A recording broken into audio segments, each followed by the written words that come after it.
11페이지. 아, 저거 했습니까? 네. 저번 주에 했구나, 이거. 그 다음에 64페이지. 높이 제한이 나오는데, 틀린 것. 전용 주거지역과 일반 주거지역 안에서는 건축하는 건축물에 대해서는 1조의 확보를 위한 높이 제한이 적용된다. 그렇죠? 자, 1조 등의 확보를 위한 높이 제한은 크게 두 가지로, 전용 주거지역이나 일반 주거지역에서의 높이 제한이랑 공동주택에서의 높이 제한. 그러니까 전용 주거지역이나 일반 주거지역에서는 건축하는 건축물, 모든 건축물이 1조권을 보호받을 수 있는 겁니다. 종류에 관계없이. 그래서 이번에 보면은 일반 상업지역에서 건축하는 공동주택으로서 하나의 대지에 2동 이상을 건축하는 경우에는 채광을 확보를 위한 높이 제한이 적용된다. 공동주택이라 하더라도 1조권 보호를 못 받는 곳이 있었죠. 일반 상업지역이나 중심 상업지역. 그래서 일반 상업지역이니까 공동주택이라 하더라도 1조권 확보를 위한 높이 제한을 적용하지 않죠. 그래서 2번이 정답.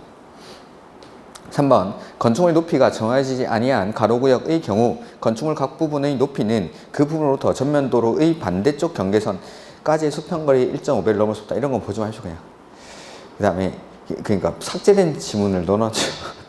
그러니까 이런 건 없는 지문이니까 그냥 보지 마시고 4번에 허가권자는 같은 가로구역에서 건축물의 용도나 형태에 따라 높이를 다르게 정할 수가 다시 우리 노트에 44페이지.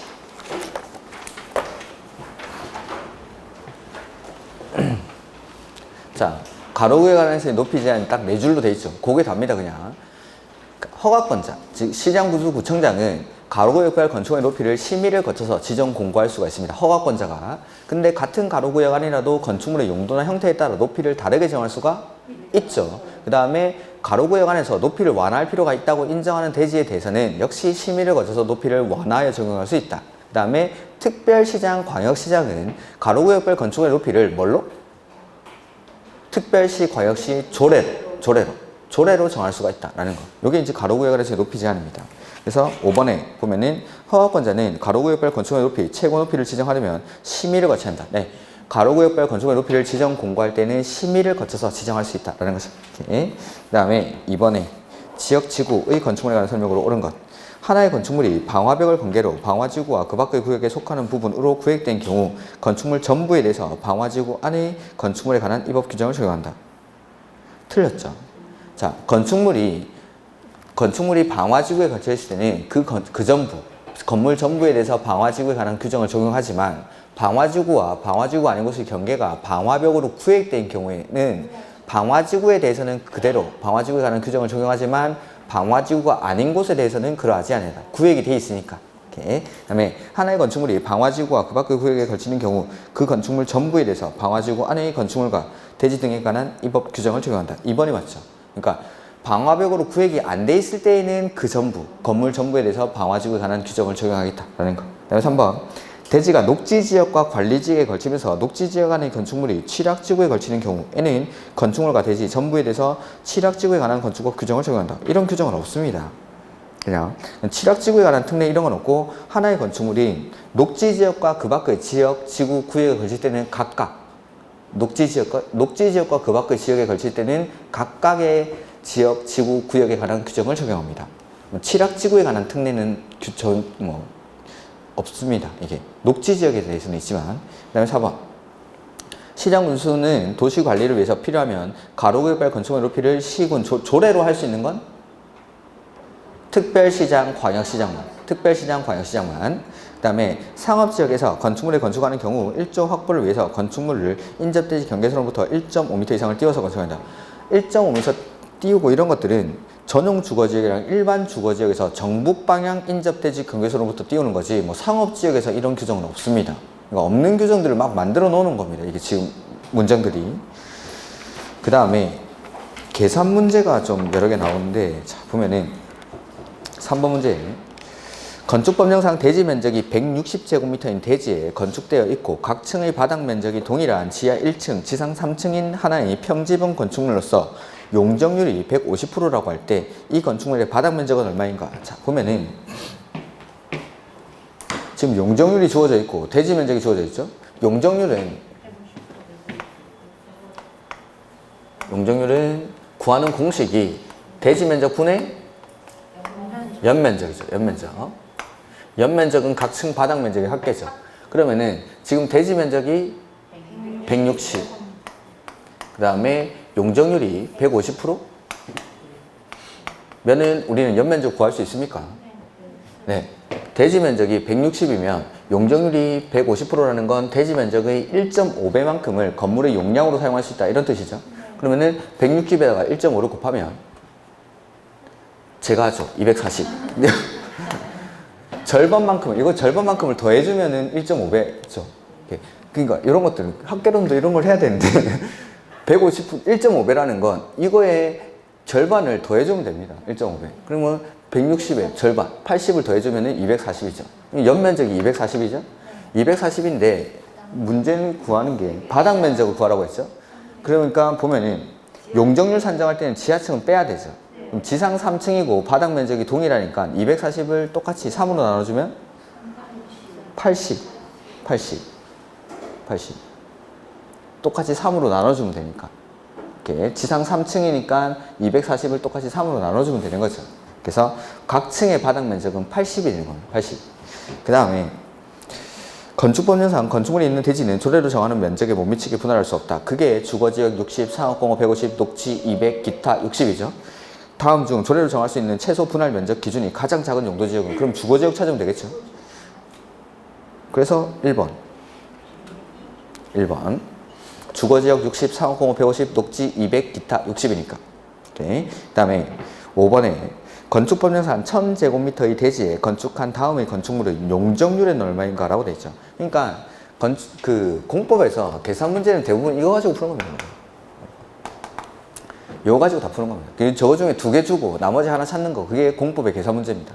보면은 하나의 건축물로서 지하 2층, 지상 5층으로 구성되어 있으면 지붕은 평지붕인, 그 다음에 하나의 건축 면적은 500제곱미터이고 지하층을 포함한 각 층 바닥 면적은 480제곱미터로 동일함. 그 다음에 지하 2층 전부 주차장, 지하 1층 전부는 일종 근린생활시설로 사용됨. 그 다음에 지상 5개층은 전부 업무시설로 사용되고 있음이라고 되어 있죠.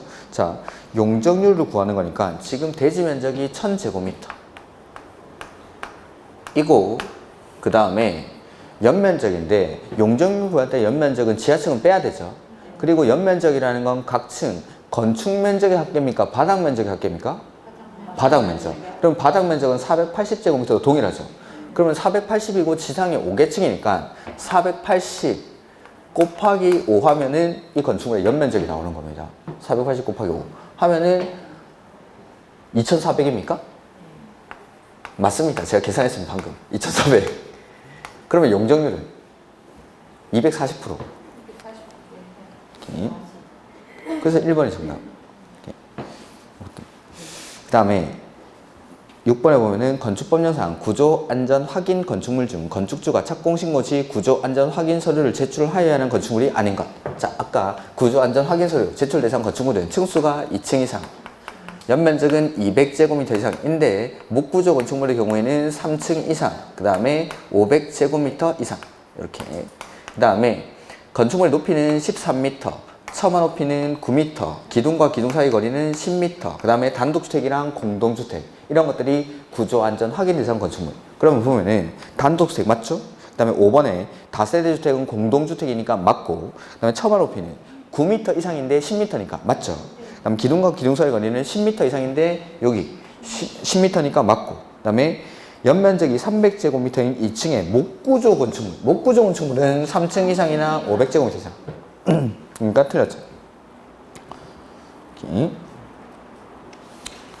그 다음에 건축협정 보면은 건축법령상 협정인가를 받은 건축협정구역에서 연접한 대지에 대해서 관계법령의 규정을 개별 건축물마다 적용하지 않고 협정구역을 대상으로 통합하여 적용할 수 있는 것만을 모두 고른 것 해서 해설해보면 이제 나와있죠. 대지 안의 조경, 대지와 도로와의 관계, 그 다음에 지하층의 설치, 건폐율, 그 다음에 부설주차장, 그 다음에 개인 하수시설의 설치, 이러한 규정을 통합 적용합니다. 협정구역 안에서는. 그러니까 협정을 체결하고 나면은 1번지, 2번지, 3번지, 4번지 토지 안에 있는 소유자들끼리는 이러한 규정을 통합해서 적용하겠다라는 거. 그래서 보면은 건폐율을 맞고 계단의 설치 이건 아니죠. 지하층의 설치, 부설주차장의 설치, 개인 하수시설의 설치, 나머지는 맞죠. 오케이. 그래서 계단의 설치 빼고 나머지를 다 고르면 되겠죠. 그다음에 이번에 협정에 관한 설명으로 틀린 것 보면은 건축물 소유자 등은 과반수의 동의로 건축물의 리모델링에 관한 협정을 체결할 수 있다. 체결할 때는 전원의 동의. 아까 자 건축 협정은 체결할 때는 전원의 동의. 그 다음에 폐지할 때는 과반수. 근데 참고로 결합건축. 아까 결합건축이라는 게 용적률을 통합 적용하는 겁니다. 지금 보면은 건축협정은 그 통합 적용하는 규정에 건폐율만 나와 있죠. 근데 결합건축은 뭐 직선거리 100m 이내에 있는 대지들끼리 용적률을 통합 적용하는 거. 요거는 결합건축은 폐지할 때 전원이 적용됩니다. 폐지할 때 전원. 이렇게. 그리고 요거는 폐지할 때 뭐 최소 20년을 유지를 해야 되고 결합건축은 30년이 경과해야 폐지를 할 수 있습니다. 이런 것들 이제 결합건축은 그러니까 건축협정이랑 비교하는 정도로만 기억하시고 이렇게. 그래서 1번이 일단 틀렸죠. 2번 협정 체결자 또는 건축협정운영위원회 대표자는 협정서를 자기들끼리만 약속하면 안 되고 이걸 인가받아야 됩니다. 그래서 협정 인가권자에게 인가를 받아야 된다. 그 다음에 3번 협정 인가권자가 협정을 인가하였을 때에는 해당 지자체 공부에 그 내용을 공고를 하고 4번에 협정 체결 대상 토지가 둘 이상의 시, 군, 구에 걸치는 경우에는 협정 체결 대상 토지 면적의 과반이 속하는 협정 인가권자에게 인가를 신청할 수 있습니다. 이렇게. 그러니까 둘 이상의 시, 군, 구에 걸칠 때 이럴 때는 과반이 속하는 데다가 인가를 신청하는 거고 그 다음에 5번에 협정 체결자 또는 건축협정운영위원회 대표자는 협정을 폐지하려는 경우에는 얼마의 동의? 과반수. 그러니까 건축협정은 체결할 때 전원의 동의, 폐지할 때 과반수 동의. 그 다음에 폐지할 때도 인가받는다 라는 거. 체결할 때도 인가받고 폐지할 때도 인가받고. 그 다음에 3번 옳은 거. 그러니까 최근 보면은 건축협정이 되게 많이 나왔었습니다. 해당 토지, 해당 지역의 토지 또는 건축물 소유자 전원이 합의하면 지상권자가 반대하는 경우에도 협정을 체결할 수 있다. 아닙니다. 지상권자도 찬성을 해야 됩니다. 지상권자도. 그러니까 지상권자까지 포함해서 소유자 등 이렇게 부릅니다. 소유자 등 해가지고 이런 사람들 전원의 합의로. 그 다음에 이번에 협정 체결 대상 토지가 둘 이상의 시, 군, 구에 걸치는 경우에는 관할 시도지사한테 하는 게 아니라 과반이 속하는 시, 군, 구 인가권자에게 인가를 신청하는 거죠. 그 다음에 3번 협정 체결 인가받은 협정 체결자는 인가받은 협정을 변경하려면 협정 체결자 과반수 동의를 받아 협정 인가권자에게 신고해야 한다. 변경할 때도 당연히 인가받겠죠. 그 다음에 협정을 폐지하려면 협정 체결자 얼마?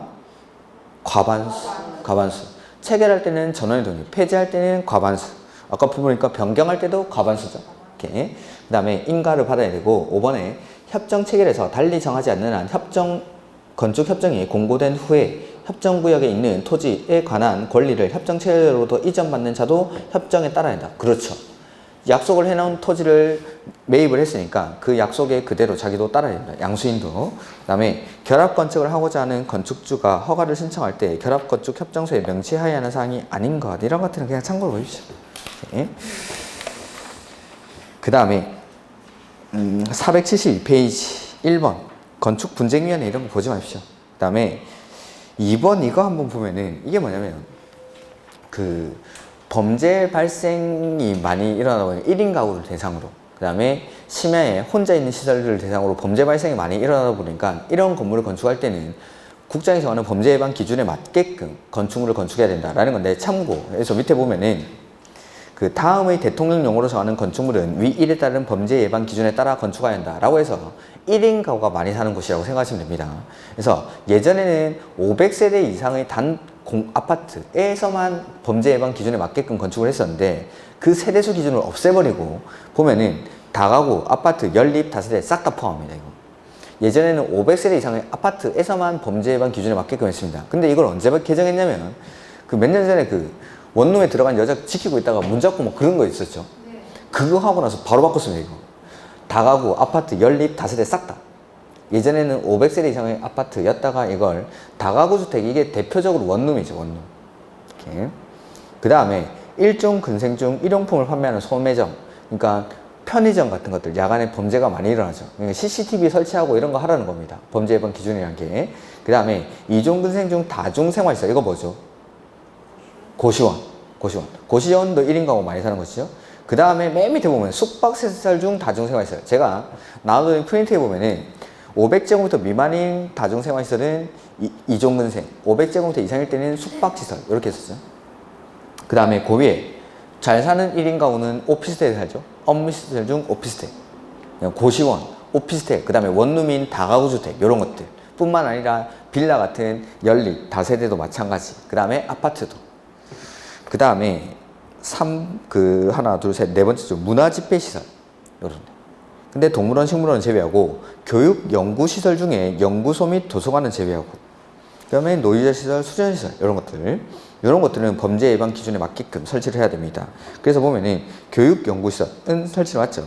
도서관이랑 연구소 이건 제외하지만 그 다음에 일종 근생 중 일용품을 판매하는 소매점 맞고 고시원 맞고 숙박시설 중 다중생활시설 이것도 고시원이니까 맞고 그 다음에 교육, 연구시설 중 도서관 요거는 범죄 예방 기준이 아닙니다. 도서관이랑 연구소 이런 것들은 제외됐으니까. 그 다음에 건축분쟁위원회, 민원분쟁위원회 이런 것들을 보지 마십시오. 그 다음에 이행강제금 아까 무허가, 무신고, 건폐율, 용적률 위반일 때에는 제곱미터당 시가 표준액에 해당하는 금액의 50%에 해당하는 금액에다가 위반 면적을 곱하죠. 그리고 위반상에 따른 비율을 곱해주는데 무허가가 100%, 용적률이 90%, 건폐율이 80%, 무신고가 70% 이렇게 순서대로 나열하라 이 말입니다. 무허가가 100%, 용적률이 90%, 건폐율이 80%, 무신고가 70%. 근데 이 비율은 완화할 수 있는데 그래도 얼마 이상이어야 되죠? 60% 이상 이하여야 한다는 것 같이. 이런 것들. 그 다음에 477페이지 주택법. 용어에 관한 설명으로 옳은 것이죠. 자, 단지와 단지를 각각 별개의 단지로 보는 기준이 있었죠. 철도, 고속도로, 자동차 전용도로, 일반도로는 20m 이상, 예정도로는 8m 이상. 그러면은 폭 10m인 일반도로로 분리된 토지는 각각 별개의 단지로 보는 게 아니죠. 일반도로는 20m 이상이어야 하니까. 그 다음에 2번, 공구란 하나의 주택단지에서 둘 이상을 구분되는 일단의 구역으로 공구별 세대수는 300세대 이상. 그 다음에 세대구분형 공동주택이랑 공동주택 주택 내부 공간의 일부를 세대별로 구분하여 생활이 가능한 구조로 하되 그 구분된 공간의 일부를 구분 소유할 수 없다. 그래서 소유권을 산정할 때는 하나로 산정합니다. 구분 소유를 할 수가 없으니까. 그 다음에 500세대인 국민주택 규모의 원룸의 주택은 도시형 세대주택에 해당한다. 도시형 생활주택이 되기 위해서는 300세대 미만이어야 하죠. 이렇게. 그리고 국민주택 규모는 안 됩니다. 원룸의 주택일 때는 주거지역 면적이 50제곱미터 이하여야 되니까.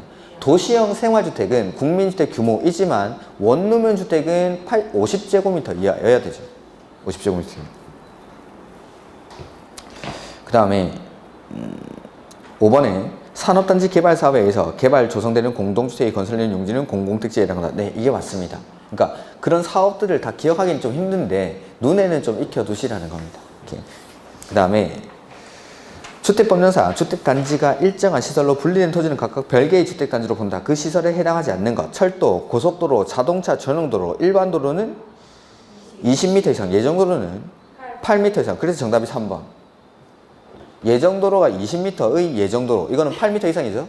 근데 일반도로 3번에 보면은 폭 15m밖에 안 되니까. 일반도로는 20m 이상이어야 되는데 폭 15m니까 요거는 별개의 단지로 보는 기준에 해당하지 않죠. 그 다음에 5번 이런 것들은 대통령령에 나오는 거니까 이런 것들은 참고로 보시면 됩니다. 그 다음에 3번. 옳은 것. 주택단지에 해당하는 토지가 폭 8m 이상인 예정도로로 분리된 경우 각각 별개의 주택단지로 본다. 예정도로는 8m 이상. 그 다음에 단독주택에는 다가구주택이 포함되지 않는다? 포함되죠. 단독, 다중, 다가구. 공간이 포함이 안 되는 거죠. 그 다음에 공동주택에는 아파트, 연립, 기숙사가 아니라 다세대가 포함, 다세대. 기숙사는 주택법에서는 주택으로 분류하지 않죠. 그 다음에 주택이란 세대의 구성원이 장기간 독립된 주거생활을 할 수 있는 구조로 된 건축물의 전부 또는 일부를 말하며 그 부속 토지까지도 포함이 됩니다. 주택에. 주택의 개념에는 부속 토지까지도 포함을 하죠. 5번 주택단지에 딸린 어린이 놀이터, 근린생활시설, 유치원, 주민운동시설, 지역 난방공급시설 등은 부대시설에 포함된다. 어린이 놀이터, 근린생활시설, 유치원, 주민운동시설 쭉 이게 복리시설입니다. 복리시설. 지역 난방 공급시설 요것만 가능성이 있어요. 그 다음에 주택에 해당하지 않는 것을 모두 고른 것. 3층의 다가구 주택은 주택이 맞죠. 다가구 주택. 그 다음에 공간은 주택에 포함이 안 되죠. 그 다음에 다세대 주택도 주택이 맞고 기숙사도 포함이 안 되죠. 그 다음에 오피스텔도 포함이 안 되죠. 얘네들은 준주택이니까. 공간은, 그러니까 공간이랑 기숙사는 주택법에서는 주택으로 보지 않는 것들이고, 그 다음에 기숙사랑 오피스텔은 준주택에 해당하고. 이렇게. 그래서 주택에 해당하지 않는 것은 니은, 니을, 미음 이렇게 되는 거죠. 그 다음 5번 옳은 거. 건축법 시행령에 따른 다중생활시설은 준주택에 해당하지 않는다. 준주택은 오피스텔, 노인복지주택, 다중생활시설, 기숙사. 그러면 다중생활시설은 준주택에 해당하죠. 해당하죠. 이렇게. 오피스텔, 노인복지주택, 다중생활시설, 기숙사. 오피스텔, 노인복지주택, 다중생활시설, 기숙사. 이런 것들이 준주택. 그 다음에 주택도시기금으로부터 자금 지원을 받아 건설되는 1세대당 주거전용 면적이 84제곱미터인 주택은 국민주택에 해당한다. 국민주택이란 국민주택 규모에 해당하는 주택으로서 국가, 지자체, 주공, 지방공사가 직접 건설하거나 내지는 국가, 지자체의 재정 내지는 여기 있는 거 주택도시기금으로부터 자금 지원을 받아 건설되거나 개량되는 주택. 그러니까 주택도시기금으로부터 자금 지원을 받았으니까 요거는 국민주택에 해당하죠. 오케이. 그 다음에 3번 간선시설이란 도로, 상하수도, 전기, 가스, 통신, 지역난방시설 등을 말하는 게 아니라 요거는 기간시설이고 간선시설이란 도로, 상하수도, 전기, 가스, 통신, 지역난방시설 등과 같은 단지 안에 있는 기간시설을 단지 밖에 있는 같은 종류의 기간시설에 연결시키는 요 말이 들어가죠. 간선시설에는. 방범설비는 부대시설이고 공동이용시설은 복리시설입니다. 그러니까 부대시설, 복리시설 구분하는 것들은 뭐 시험에 무지하게 나오는 거죠. 그 다음에 6번에 국민주택 등에 관한 설명으로 옳은 것. 민영주택이라도 국민주택 규모 이하로 건축되는 경우 국민주택에 해당한다. 그럴 수 없습니다. 그냥 민영주택은 국민주택이 아닌 게 민영주택이기 때문에 민영주택이 국민주택이 되는 경우는 아예 없는 거죠. 오케이. 그 다음에 2번 한국토지주택공사가 수도권에 건설한 주거전용 면적이 1세대당 80제곱미터인 아파트는 국민주택에 해당한다. 그렇죠. 한국토지주택공사, 국가, 지자체, 주공, 지방공사가 건설한 주택이니까. 그리고 주거전용 면적이 국민주택 규모에 해당하니까. 그리고 수도권이니까 85제곱미터 이하여야겠죠. 근데 수도권을 제외한 도시지역이 아닌 읍면지역에서는 국민주택 규모가 100제곱미터 이하. 그러니까 지금 수도권에 건설한이라고 했으니까 주거전용 면적이 85제곱미터 이하여야겠죠. 그 다음에 3번에 지자체의 재정으로부터 자금 지원을 받아 건설되는 주택이 국민주택에 해당하려면 자금의 50% 이상을 지자체로부터 지원받아야 된다. 이런 규정은 없습니다. 얼마를 지원받아야 된다 그런 규정은 없고 국가 지자체의 재정이나 주택 도시기금으로부터 자금 지원을 받아 건설되거나 개량되는 주택 얼마를 지원받아야 되는지 그런 기준은 존재하지 않습니다. 그 다음에 4번에 다세대주택인 경우 주거전용 면적은 건축물의 바닥 면적에서 지하층 면적을 제외한 면적으로 한다. 이거는 단독주택일 때입니다. 주거전용 면적을 산정하는 방법이랑 기준에 관한 건데 단독주택은 지하층은 주거전용 면적에 산입하지 않습니다. 그리고 공동주택은 주거전용 면적을 산정할 때 건축물의 외벽의 내부선을 기준으로 합니다. 외벽의 내부선. 외벽의 내부선은 우리 눈에 보입니까? 안 보입니까? 외벽의 내부선. 우리 여기 딱 앉아있는데 보면 외벽이 여기 있죠. 외벽의 내부선. 이게 보입니까? 저는 보이는데 여기 내부선이. 외벽의 내부선이 보이는데 외벽의 내부선은 보이는 거죠. 그냥 안쪽에 테두리, 안쪽 테두리. 이걸 주거전용 면적을 산정하는 기준으로 합니다. 저걸 그래서 눈으로 보아서 잴 수 있다라고 해서 안목 치수선 이렇게 부릅니다. 외벽의 내부선. 이렇게. 그래서 우리가 이제 아파트 같은데 공동주택이죠. 그런 것들은 주거전용 면적을 산정할 때 외벽의 내부선, 눈으로 보이는 그 안쪽에 이 테두리 이걸 주거전용 면적으로 산정을 한다라는 겁니다. 그 다음에 공동주택에서는 주거전용 면적을 산정할 때 공용 부분은 주거전용 면적에 포함될까요? 제외될까요? 네. 아파트 분양 모델하우스도 좀 가보고 그러지. 복도, 엘리베이터 이런 것들은 전용 면적에서는 빼죠. 물론 우리가 그러니까 예전에는 아파트 분양할 때 몇 평형 이렇게 하죠. 몇 평형 하는 것들은 그게 공용 면적이 다 포함이 되어 있는 겁니다. 근데 이게 아파트에 따라서 전용률에 따라 가지고 똑같은 32평짜리인데 들어가 보니까 주거 전용 면적이 엄청 차이가 나는 거죠. 헷갈릴 수 있으니까 최근에는 옆에다가 제곱미터를 표시하죠. 그 제곱미터가 주거 전용 면적을 표시하는 겁니다. 그러니까 예전에는 몇 평형 이렇게 분양하다가 지금도 아직은 우리가 몇 평형에 되게 익숙하긴 한데 반드시 그 제곱미터를 표시하게 한 게 주거 전용 면적을 표시하게끔 하는 겁니다. 그 주거 전용 면적에는 이게 공용 면적이 제외되는 거죠. 그래서 주거 전용 면적은 공동주택일 때, 그러니까 단독주택 지금 이거 지하층을 제외한다 이거는 단독주택일 때는 지하층은 주거 전용 면적에서 빼버립니다. 그리고 공동주택의 경우에는 외벽의 내부선을 이게 주거 전용 면적이 작년에 처음으로 나온 건데 그 국토교통부령에 나오는 내용입니다. 이런 것들은 대통령령이었나? 아무튼 외벽의 내부선을 기준으로 하고 공용 부분은 주거전용면에서 제외된다. 공동주택의 경우. 이렇게. 그다음에 5번 아파트의 경우 여기 있네. 복도, 계단 등 아파트 지상층에 있는 공용 면적은 주거전용 면적에 포함되는 게 아니라 제외. 이렇게. 그래서 이거는 틀렸고. 그다음에 주택의 건설. 그렇지? 조합이 벌써. 이 사업계획 승인이랑 문제가 막 섞여 있는데 큰일 났네. 사업계획 승인은 뭐 문제 풀면서 필요한 것들은 설명을 드리고 뭐 다음 주에 필요하면 좀 더 설명드리죠. 자, 1번에 주택법률상 지역주택조합의 조합원에 관한 설명으로 틀린 것. 조합원의 사망으로 그 지위를 상속받는 자는 조합원이 될 수 있죠. 자격도 필요가 없죠. 그냥 무조건 피상속에 있는 조합을 포괄 승계합니다. 그 다음에 조합원이 근무로 인해서 세대주의 자격을 일시적으로 상실한 경우로서 시장, 군수, 구청장이 인정하는 경우에는 조합원의 자격이 있는 것으로 본다. 네, 인정을 해줍니다. 그러니까 근무, 생활사의 사정, 질병, 치료, 결혼 등으로 일시적으로 조합원의 지위를 상실한다 하더라도 시장, 군수, 구청장이 인정하면 그 지위를 계속 유지할 수가 있습니다. 3번 조합 설립 인가 후 조합원을 탈퇴 등으로 조합원의 수가 주택건설 예정 세대수의 50% 미만이 되는 경우에는 결혼이 발생한 범위에서 조합원을 신규로 가입하게 할 수 있다. 그렇죠? 탈퇴로 인해서 50% 미만이 되면은 결혼이 발생한 범위에서 충원할 수 있죠. 그 다음에 조합 설립 인가 후 조합원으로 추가 모집되는 자가 조합원의 자격 요건을 갖추었는지 판단할 때에는 추가 모집 공고일을 기준으로 하는 게 아니고 조합 설립 인가 신청일을 기준으로 합니다. 자, 제 지금 내용이 너무 없어가지고 아까 조합원을 교체를 하거나 신규로 가입할 수 있었죠. 이런 사례들. 자, 이 사람이 조합 설립 인가 신청일이 이때입니다.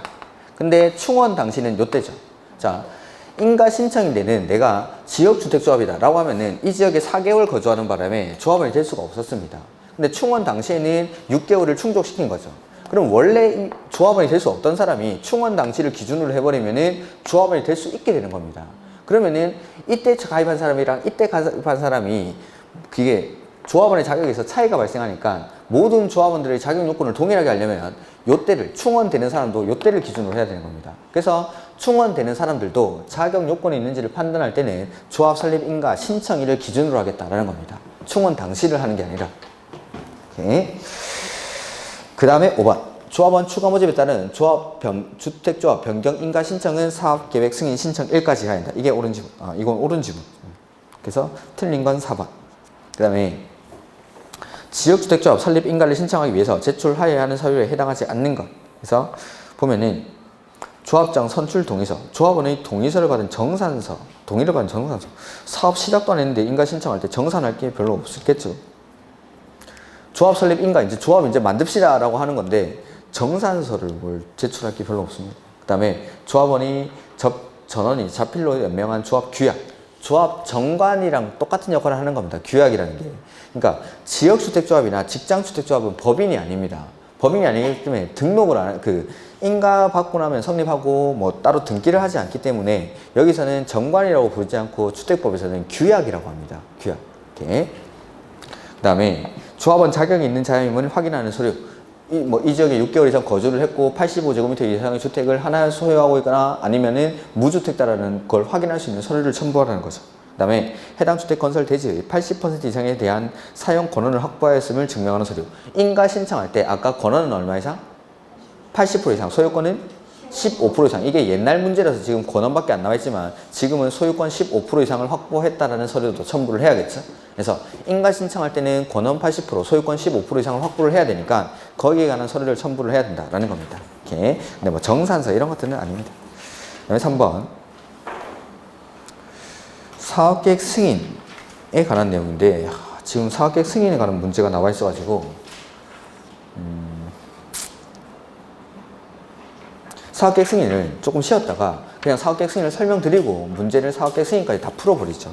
이렇게 지금 문제가 막 섞여 있어가지고 조금 쉬었다가 사업계획 승인부터 이론서 좀 꺼내 놓으십시오. 조금 쉬었다가 하십니다.